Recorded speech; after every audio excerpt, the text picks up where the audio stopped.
day 3 of rereading my Bible and actually thinking about the verses instead of just reading to check off a list that I read the Bible.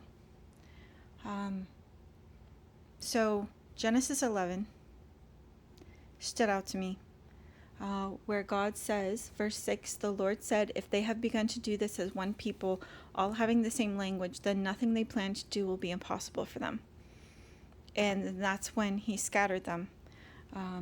Come, let us go down there and confuse their language so that they will not understand one another's speech. So from there, the Lord scattered them throughout the earth, and they stopped building the city. Therefore it is called Babylon, for there the Lord confused the language of the whole earth, and from there the Lord scattered them throughout all the earth.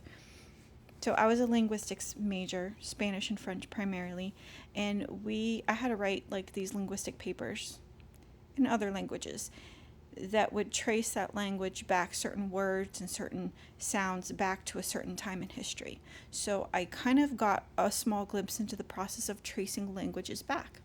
So when I read this, I thought, I wonder if they've ever been able to trace all the languages of the world back to one mother language, one language. And while there is the theory that there is one mother language and they just can't find the connections, and they believe that people believe that theory just because they think that there should be a mother language, there isn't. Like they can't find it. So linguists know how to trace things back and follow things back through the writing, but they cannot trace everything back to one main language. And you have to ask yourself, if you believe a non-creation view, if you believe in evolution or other things like that, you don't believe in the Tower of Babel and that experience, why can we not trace things back to one? If we can trace things back to one area of the world that all of civilization comes from, why can we not trace everything back to one mother language from which all languages were born?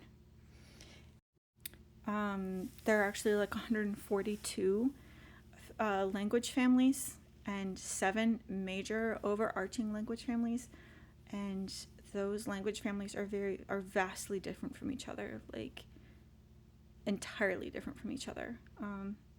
So yeah, I just thought that was some interesting support for the idea of something like the Tower of Babel.